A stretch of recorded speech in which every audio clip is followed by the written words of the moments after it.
गृह मंत्री जी ने बाबा साहब भीमराव अंबेडकर का राज्यसभा की में टिप्पणी किया था, बहुत बड़ा अपमान किया था। रज्जो, तू आज काम पे भी नहीं आई? आज मन्नू की स्कूल की बस लग गई है ना, इसलिए इसको छोड़ने आई थी। स्कूल की बस?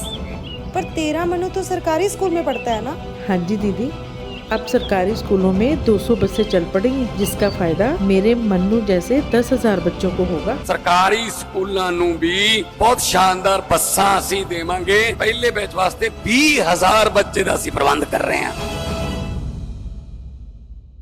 और तो करना था भाई, पार्टी का उम्मीदवार तो वो तो पर्चा भरने था, नामांकन करने था, और जब नामांकन करना था तो मीटिंग करना था, तो जिसमें आप बता रहे हो 7 मंत्री और अध्यक्ष, तो ये मंत्री तो लगे हैं 3 महीने से, बल्कि 16 मंत्री, लेकिन कोई लोड नहीं ले रहे हैं।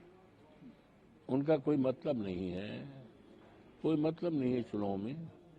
इन मंत्रियों का इस चुनाव में कोई मतलब नहीं है, उनका कोई काम भी नहीं है, तो इसका कोई मतलब नहीं, सब बेअसर रहेगा।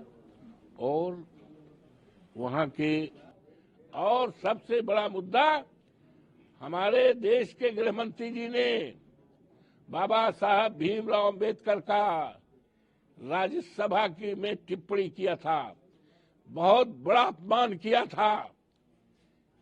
एक बार लोकसभा के चुनाव में संविधान को हटाने की बात की चर्चा हुई थी, ये बहुत खल गया था, और उससे बड़ा इन्होंने जो कह दिया लोकसभा के अंदर, राज्यसभा में, वो बहुत बड़ा अपमान। वो केवल बाबा साहब भीमराव अंबेडकर का अपमान नहीं है, वो हमारे संविधान का अपमान है, जिस संविधान के प्रेमबिल में देश के सभी नागरिकों को सम्मान दिया गया है, अधिकार दिया गया है, उस पर ठोस पहुंची है।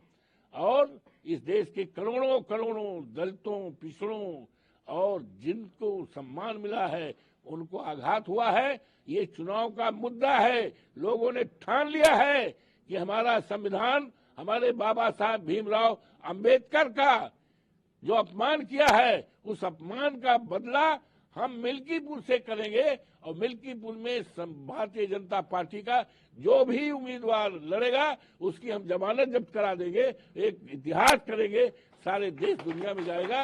और हम संकल्प लेंगे कि बाबा साहब के अपमान को हम किसी कीमत पर, बाबा साहब का अपमान नहीं सहेगा हिंदुस्तान।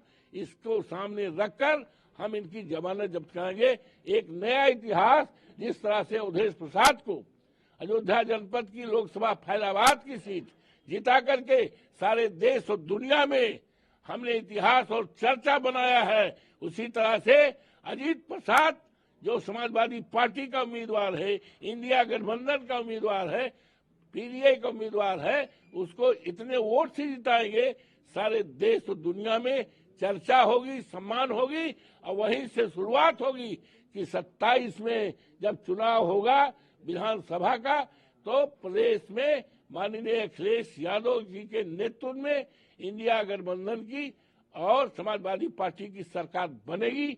और जब बनेगी तो इस प्रदेश के किसानों की, इस प्रदेश में महंगाई दूर होगी। इस प्रदेश के जितने हमारे युवा हैं, पढ़े लिखे हैं, आज बेकार हैं, युवा हमारी दौलत है। किसी देश की दौलत सोना चांदी हीरा जवाहरात नहीं हुआ करता है। देश की दौलत वहाँ का इंसान होता है, वहाँ का युवा होता है। आज युवा पढ़ लिख करके बड़ी बड़ी डिग्रियां लेकर के डिग्रियां जलाने पे सोचता है, आत्महत्या पे सोचता है। ये हमारे लिए चिंता का विषय है। और जब सरकार बनेगी तो इन नौजवानों को हमारी सरकार नौकरी देगी। इनकी सरकार में, बाबा में, तो परचवल लीक हो जाता है।